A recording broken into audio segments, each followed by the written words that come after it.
Mitos yang pertama, Einstein saat masih muda buruk di matematika.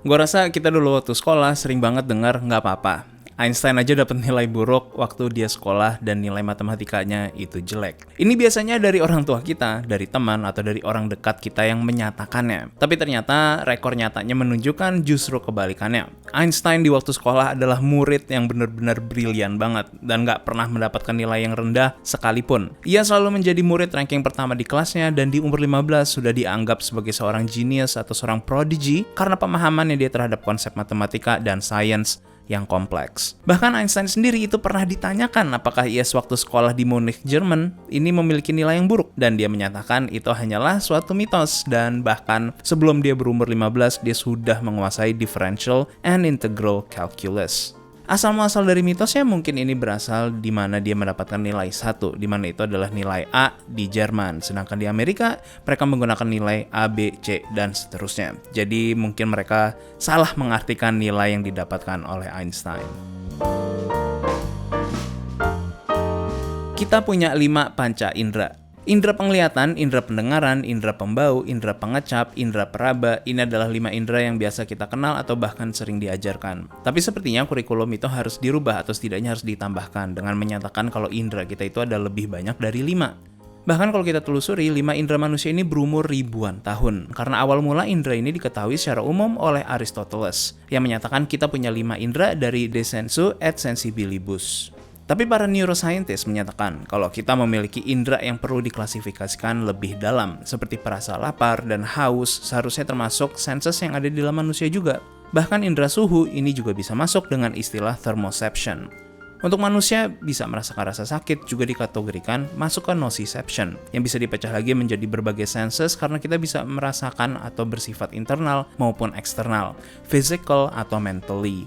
Terus kita juga memiliki sense of balance atau equilibrioception. Cairan yang ada di wilayah kuping kita berfungsi untuk memberikan kita keseimbangan.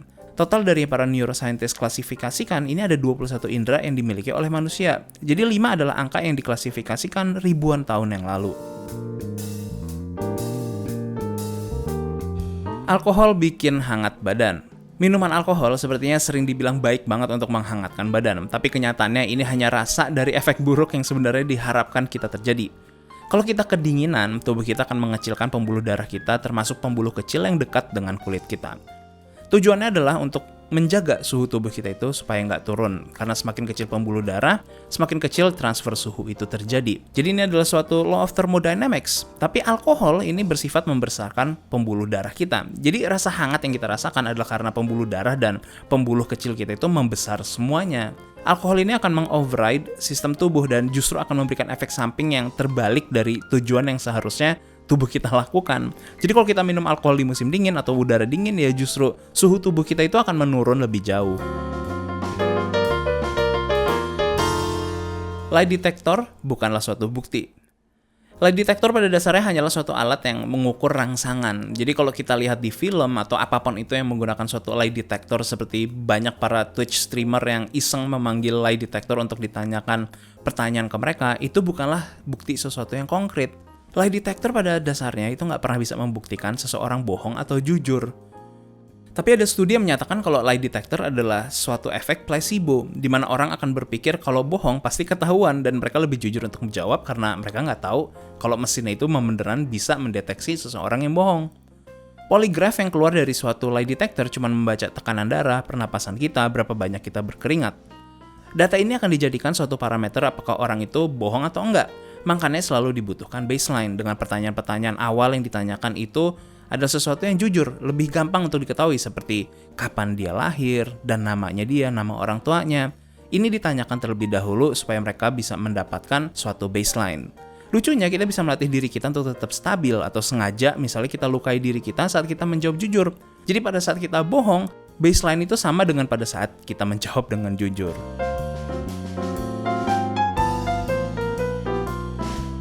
photographic atau eidetic memory itu kurang nyata. Photographic memory gue rasa paling sering kalian temukan ada di film atau entertainment sources. Kenyataannya photographic memory dikategorikan sebagai sesuatu yang masih belum ada bukti nyatanya. Orang-orang yang menyatakan punya eidetic memory cenderung berumur masih kecil antara umur 6-10 tahun pada saat mereka dites atau diuji. Untuk orang dewasa, orang-orang ini cenderung memiliki prefrontal cortex yang lebih besar daripada orang pada umumnya. Kita juga bisa lihat seandainya memang benar ada orang yang memiliki photographic memory, turnamen-turnamen tentang ingatan ini udah pasti dibantai oleh orang-orang ini. Banyak orang juga menyalahartikan apa itu namanya hyperthymesia dengan photographic memory. Hyperthymesia adalah kelainan, bukan photographic memory. Orang yang punya ingatan atau hafalan baik cenderung menggunakan teknik-teknik mnemonics, compartments, castle, dan banyak teknik lain yang bisa kalian latih sendiri di otak kalian. Kalau kalian menginginkan misalnya menghafal 20 digits atau misalnya pi sampai ke 30 digits, itu kalian bisa gunakan kalau kalian melatih otak kalian menggunakan teknik-teknik tersebut. Otak hanya bekerja 10%. Otak kita nggak bekerja cuma 10%. Nggak ada lagi yang perlu di-unlock kecuali perpindahan fungsi dan ketidakseimbangan kimia seperti yang terjadi pada saat penggunaan DMT. Otak kita sudah di-mapping, dan mitos 10% adalah suatu kesalahpahaman dari ucapan seorang saintis di masa lalu. Untuk detail yang lebih mendalam, gue sudah bahas ini di konten terpisah tentang mitos ini dengan lebih mendetail. Mencukur bikin bulu tumbuh lebih tebal. Ini mitos yang paling banyak beredar sebenarnya, dan mitosnya adalah kalau kita mencukur bulu makin lama akan tumbuh semakin tebal dan lebih gelap juga warnanya atau lebih cepat tumbuhnya. Jadi rambut apapun yang kita cukur di tubuh kita akan selalu konsisten dan gak akan berubah warna, bentuk, dan ketebalannya dari yang aslinya. Pada saat rambut atau bulu baru tumbuh memang akan terkesan lebih tebal atau lebih gelap, tapi kemungkinan besar hal ini karena rambut atau bulu itu belum terekspos oleh matahari, air, sabun, dan berbagai bahan kimia lain yang akan terkena di luar. Rambut atau bulu tumbuh dari follicles atau dari akarnya, yang lokasinya ini ada di bawah kulit. Jadi kalau kita mencukur, ya bulu kita nggak akan berubah karena yang ada di bawah kulit kita juga udah tumbuh. Kalau kita mencukur kan kita hanya memotong yang ada di atas kulit, jadi kita nggak bisa merubah ketebalan, warna, dan pertumbuhannya. Pertumbuhan rambut bergantung dari protein dan darah maupun hormon, bukan dari saat kita sering mencukur.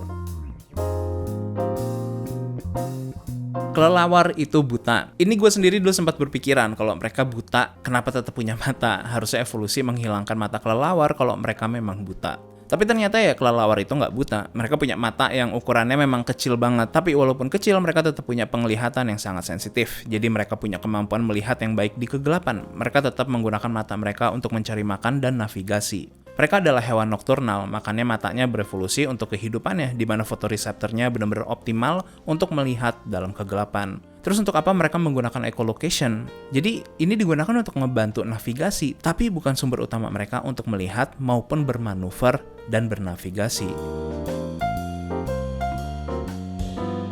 Pohon pisang itu nggak ada. Pohon pisang ini yang paling lucu dan unik sebenarnya, karena pohon pisang pada kenyataannya yang nggak ada.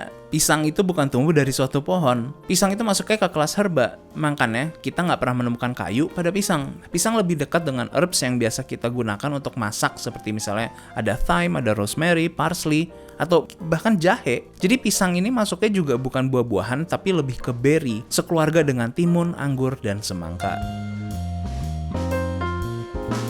Black hole dari namanya terkesan adalah suatu lubang yang punya ujung atau ada sesuatu di baliknya. Black hole pada dasarnya adalah suatu bentuk objek yang ada di alam semesta seperti objek lain-lainnya. Yang membedakan adalah karena tingkat kepadatan massa yang ada. Saking padatnya objek tersebut, ini menciptakan gravitasi yang sangat-sangat tinggi sampai cahaya aja harus ikut ketekuk. Kenapa warnanya hitam atau gelap? Ya karena cahaya nggak ada yang bisa penetrasi, nggak bisa kabur, nggak bisa keluar. Gelap atau hitam kita bisa katakan ketidakadanya cahaya. Jadi ya, black hole ini bukanlah suatu lubang. Nah, untuk memahami betapa dense suatu black hole itu adalah misalnya ukuran bumi kita itu ditekan dan dipadatkan sampai seukuran satu butir pasir. Jadi sebesar itulah tekanan yang ada dalam suatu black hole, dan itu adalah hanya kalkulasi yang cukup simpel. Tapi untuk memahami berapa padatnya, kurang lebih adalah seperti hal tersebut.